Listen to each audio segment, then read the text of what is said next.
India के अंदर first to file basis पे पेटेंट हमें मिलता है। अगर आपने पेटेंट डिस्कवर नहीं करा बट पेटेंट एप्लीकेशन फाइल करने वाले आप थे, आपकी कंपनी थी, तो पेटेंट आपके नाम पर रजिस्टर्ड होगा। स्टीव जॉब्स जो कि इतने बड़े बिजनेसमैन थे, आज तक कोई पेटेंट उन्होंने डिस्कवर नहीं करा। सारे डिजाइन टेक्नोलॉजी पेटेंट किसी और से बनवाए, बाय करा, खुद की कंपनी के नाम पर रजिस्टर्ड कराया और आज एप्पल को इतनी बड़ी कंपनी बना दिया। नमस्कार दोस्तों, सोनीज विजन लीगल चैनल में आप सबका स्वागत है। मैं हूं भवप्रीत सिंह सोनी। आज मैं आपको बताऊंगा कैसे आप खुद का पेटेंट एप्लीकेशन फाइल कर सकते हो, पेटेंट कैसे रजिस्टर्ड कराना है, प्रोसेस क्या होता है, हर चीज वीडियो के अंदर बताऊंगा और कैसे पेटेंट फाइल करके टेक्नोलॉजी के ऊपर 20 साल का राइट आप ले सकते हो। तो आइए इस वीडियो को चालू करते हैं। देखिए, पेटेंट फाइल करने के लिए सबसे पहली चीज आपको चाहिए वो है नॉवेल्टी। अगर आपके आइडिया में नॉवेल्टी नहीं है, इनोवेशन नहीं है, नया नहीं है, तो आपका आइडिया कभी भी रजिस्टर्ड नहीं हो सकता है। इस चीज को ध्यान रखना। दूसरा है इनोवेटिव स्टेप। एकदम यूनिक आइडिया होना चाहिए आपका।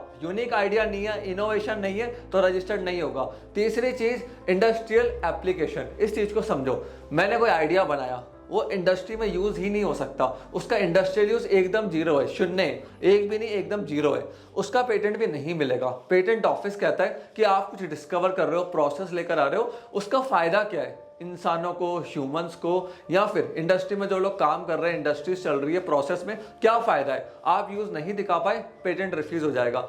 चौथी चीज सब्जेक्ट मैटर एलिजिबिलिटी। इस चीज को समझिए, कुछ इन्वेंशंस का पेटेंट आपको नहीं मिल सकता है सेक्शन 3 सेक्शन 4 में, ये अच्छे से मेंशन है पेटेंट एक्ट के अंदर। Like discoveries of scientific principles, इसका पेटेंट नहीं मिलता है। इन्वेंशन अगेंस्ट लॉ और मॉरलिटी, ये भी आप करते हो, इसका पेटेंट आपको नहीं मिलेगा।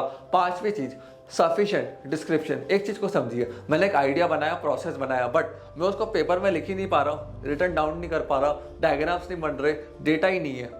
अगर उसको पढ़ के कोई रेप्लिकेट नहीं कर सकता तो उस चीज का पेटेंट भी नहीं मिलेगा। तो गवर्नमेंट कहती है अगर कोई पढ़ के रेप्लिकेट नहीं कर पा रहा, मतलब ये आइडिया आपके माइंड में, आप ही रेप्लिकेट कर पाओगे। आपको पेटेंट चाहिए, पेपर में पूरा उतारो, डायग्राम, ड्राइंग्स, डेटा सब पेपर में होना चाहिए, तब जाके आपको पेटेंट मिलता है। अब पेटेंट एप्लीकेशन फाइल कौन कौन कर सकता है? सबसे पहला इंडिविजुअल इन्वेंटर। मैंने कुछ इन्वेंशन करी, मैंने कार बनाई, प्रोसेस बनाई, कुछ भी बनाया, इंडिविजुअल हूँ, ऑनलाइन जाऊंगा, पेटेंट एप्लीकेशन फाइल कर दूंगा। दूसरा, लॉयर्स को आप हायर कर सकते हो, उसको हम बोलते हैं पेटेंट एजेंट या पेटेंट अटॉर्नी। उनको आप हायर करिए, वहां के बिहाफ पे एग्जीक्यूट करेंगे, पेटेंट एप्लीकेशन को फाइल करेंगे। तीसरा, जॉइंट इन्वेंटर्स, मतलब 4-5 लोग एक साथ मिले, बैठे, जॉइंटली उन्होंने एक इन्वेंशन को रेडी करा, उस पर डेफिनेटली एक अलग से डॉक्यूमेंट प्रिपेयर होता है, पांचों की कंसेंट लगती है, उसके बाद वो एप्लीकेशन फाइल होती है, फिर पांचों के नाम पे वो सर्टिफिकेट आएगा।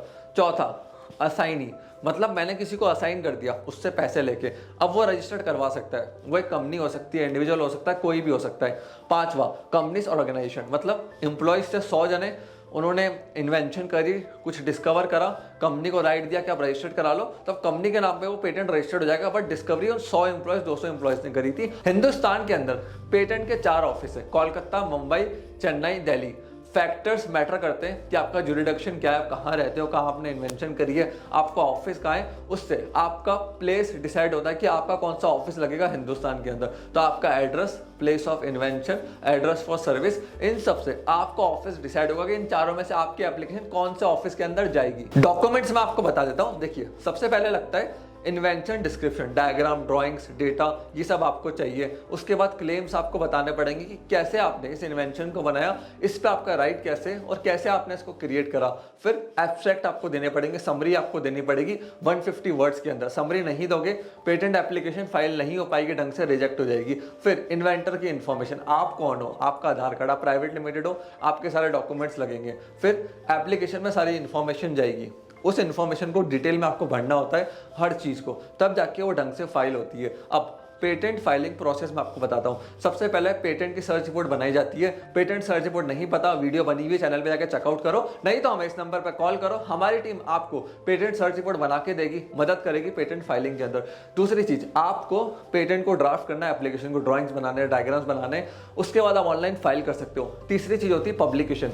18 मंथ्स वेट करना पड़ेगा और 48 मंथ से पहले आपको एक ऑनलाइन एप्लीकेशन फाइल करनी पड़ती है एग्जामिनेशन रिपोर्ट के लिए। अगर वो आपके फेवर में आती है तो बढ़िया, ऑब्जेक्शन आया तो हियरिंग में जाना पड़ता है, रिप्लाई करना पड़ता है। और बेस्ट चीज बता रहा हूँ, पेटेंट एप्लीकेशन फाइल करने के बाद 18 महीने का गूगल रिमाइंडर लगा लेना फोन और लैपटॉप के अंदर, जिससे कभी भी आप डेट को मिस ना करो। डेट मिस करके आपका काम खराब हो जाएगा, तो डेट कभी भी मिस नहीं करनी, इस चीज का ध्यान रखना। और रजिस्ट्री अगर ऑब्जेक्शन रेज करती है, आप ऑनलाइन हियरिंग करिए, ऑनलाइन रिप्लाई फाइल करिए, जिससे आपका पेटेंट एक्सेप्ट हो पाए। पेटेंट 15 ईयर्स के लिए इंडिया में मिलता है, 5 साल का एक्सटेंशन मिलता है एडिशनल गवर्नमेंट फीस जमा करवा के। तो ये पेटेंट का सिंपल प्रोसेस है, कॉम्प्लिकेट नहीं है। गवर्नमेंट फीस ट्रेडमार्क से पेटेंट की कम है। ट्रेडमार्क में 4,500 रुपए गवर्नमेंट फीस लगती है, पेटेंट में 1,600 रुपए गवर्नमेंट फीस लगती है। बस अटॉर्नी और एजेंट्स की फीस ज्यादा होती है, क्योंकि यहाँ पे डायग्राम्स, ड्राइंग्स, ड्राफ्टिंग का बहुत बड़ा खेल होता है। सो फ्रेंड्स, आपने इस वीडियो को यहाँ तक देखा, हम लोग सपोर्ट दिया, उसके लिए धन्यवाद।